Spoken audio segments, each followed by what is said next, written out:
Last night we saw one of the weirdest promos I've ever seen from The Rock. I saw it live too. I was in the arena watching Smackdown in New Orleans. The Rock came out to announce that New Orleans will be hosting WrestleMania next year, which is awesome. Big moment for the city. But then The Rock got a little lost in the sauce. He calls out Cody Rhodes. Cody Rhodes comes down, and The Rock rambles on and on and on and on and on and on and on and on, and then says that he wants Cody Rhodes' soul, and Cody Rhodes has to accept or decline The Rock's offer to be The Rock's champion next week at the Elimination Chamber in Toronto. So we're going to talk about how I would book this and how I would save this. I think I have it, okay? And I've got two different options here, so stay with me. All right, so The Rock in a press conference after SmackDown said that him and Cody aren't going to wrestle. So that kind of throws a wrench into everything. So remember that for some context. Here's how I would book it. I would book it two different ways. You can choose. It's like a play your own adventure or choose your own adventure game. First, I would have Cody accept The Rock's offer at Elimination Chamber. And I would have him accept to be The Rock's champion.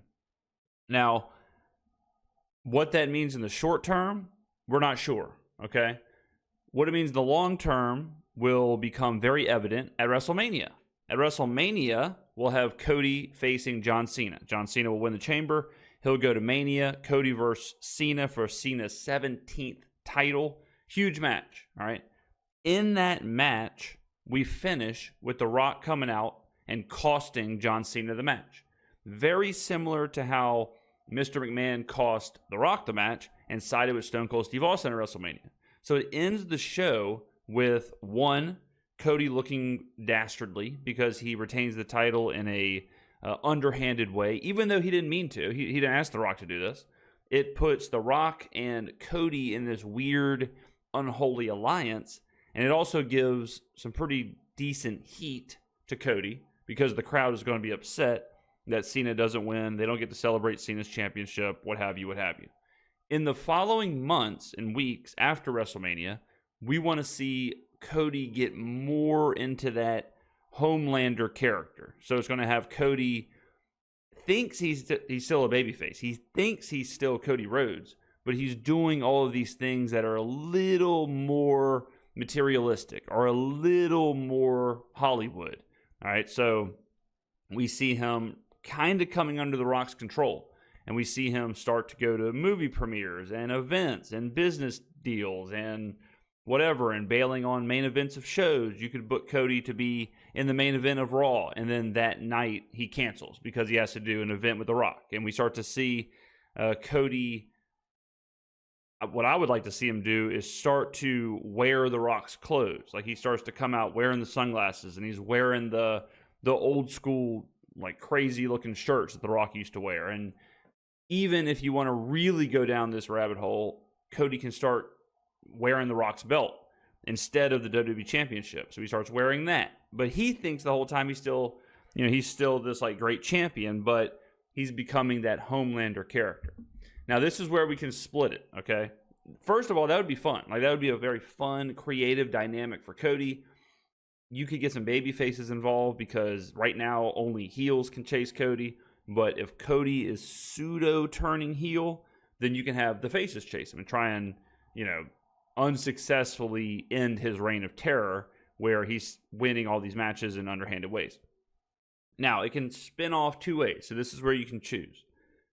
Option one is Cody himself realizes that he's gone down the wrong path. And himself, he realizes he cares about the people. He cares about his family. He cares about his dog. He cares about wrestling. He cares about his legacy, whatever.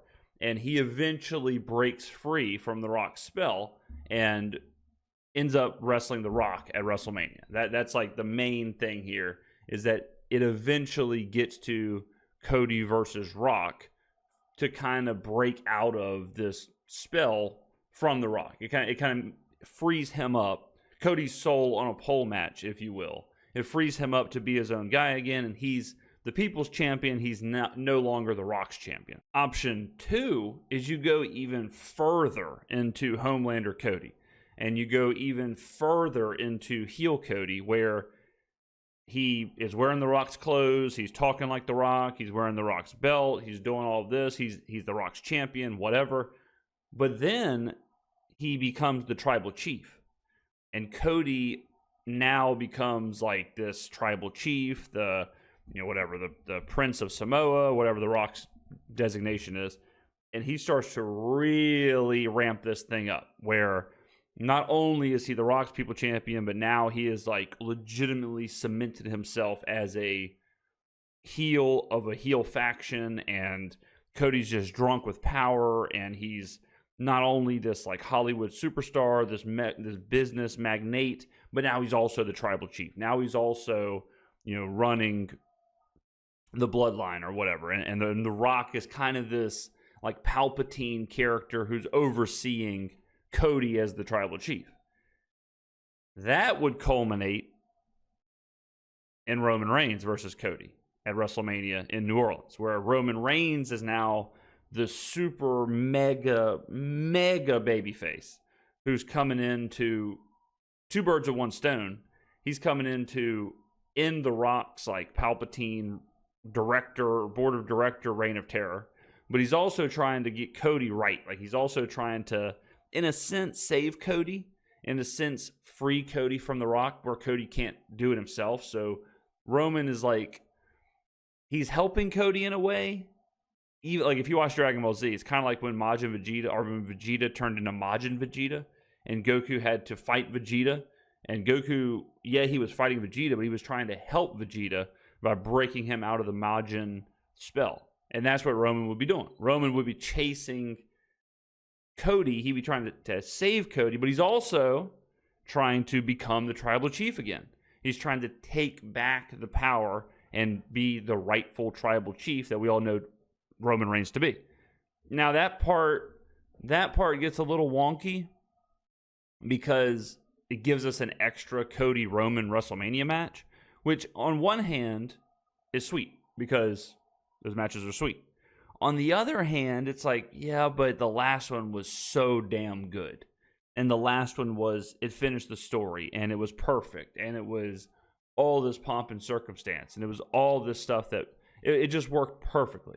Like, why go back to that? Why risk continuing that? Now, I think it's crazy. I think it would be crazy to believe, like, well, they'll never wrestle again. Like, Cody and Roman will never wrestle again. They'll never main event again. They'll never do this again because they had that moment. So you probably have to rip that Band-Aid off anyways, and it absolutely is an enormous draw. Like, all of these matches I'm putting out there, I guess it's just two, but Cody versus Rock or Cody versus Roman with all this backstory are just like huge main event WrestleMania matches. So whether the IWC wants to see them, they are mega draws. That they are tailor-made for WrestleMania. Now you do have a full year of build. You do have a full year of this kind of playing out, which, I mean, whatever. Like, that's fine. I think when you have as many championships as the WWE does, and when you have as many wrestlers and as many shows and all that stuff, like, having a title that is part of a year-long build or a storyline that's really slowly developing and we can see an obvious destination, I think it's fine. It's not, 1998, like, hijacking the championship or hijacking the tag championships for a year. It's like, well, that's the only title. Like, what else is everyone supposed to do? But the rest of the roster can, obviously go after the other title, or they can go after any of the mid-card titles, or there's a lot that can happen here. And not to mention, like, Sammy or Kevin or whoever can go after Cody during this year where they're trying to break the spell, especially Sammy. Sammy, who's got some bloodline ties, and, he knows the right way of the bloodline. He would be a great character to chase Cody, to try and save Cody, to try and help Cody, and then Cody in Homelander ways, obviously defeats Sammy and continues this reign. But that's how I would do it. Side note, this was one of the worst promos I've ever seen, especially live, but just to tell you how it was in the building. So this happened at 9 p.m., all right? When it happened, it was so off-putting and it was so confusing that people started leaving. because they thought the show was over. People started leaving because they were like, well, that had to have finished the show. Like, it was weird. It just kind of faded to black. There was no resolution. It's The Rock. It's Cody. It's a huge deal.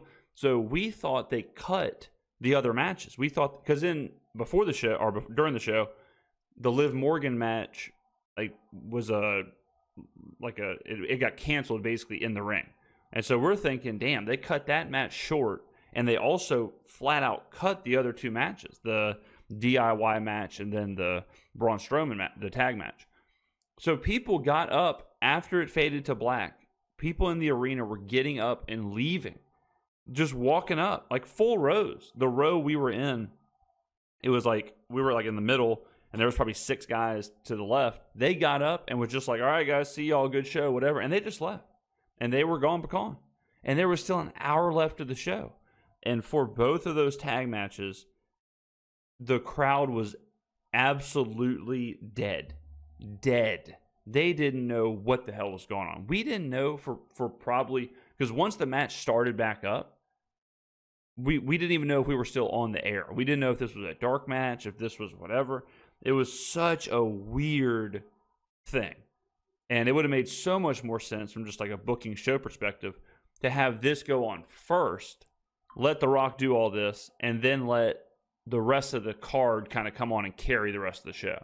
Because people wouldn't have left. People could have got back into the show. It wouldn't have been this weird, like, okay, what do we do now moment. So that whole thing was a disaster. But that's how I would book this. It only makes sense for this to start showing that Homelander Cody, to give us a little bit of that heel Cody. And I think it could make for some great moments. I mean, even stuff like Cody using the Rock bottom. Cody, like I said, wearing the Rock's clothes. Cody talking like the Rock. All of a sudden, Cody starts to refer to himself in the third person. Just like all the stuff we saw the Rock do for so long, it would be fun to see Cody do that. And not to mention, it would kind of give Cody some real complexity to his character. From a WWE standpoint, like, you never want to mess with your top babyface too much because there's a lot more at play. There's a lot more as far as like merch and him being the face of the company. So I understand where they might not want to go down that avenue, but from a storytelling perspective, I think it makes a lot of sense. So let me know in the comments below what you think. Do you think we'll see a Tribal Chief / Homelander / People's Champ Cody Rhodes, or was this all for naught? What would you do? Thank you for watching, and I will see you in the next video.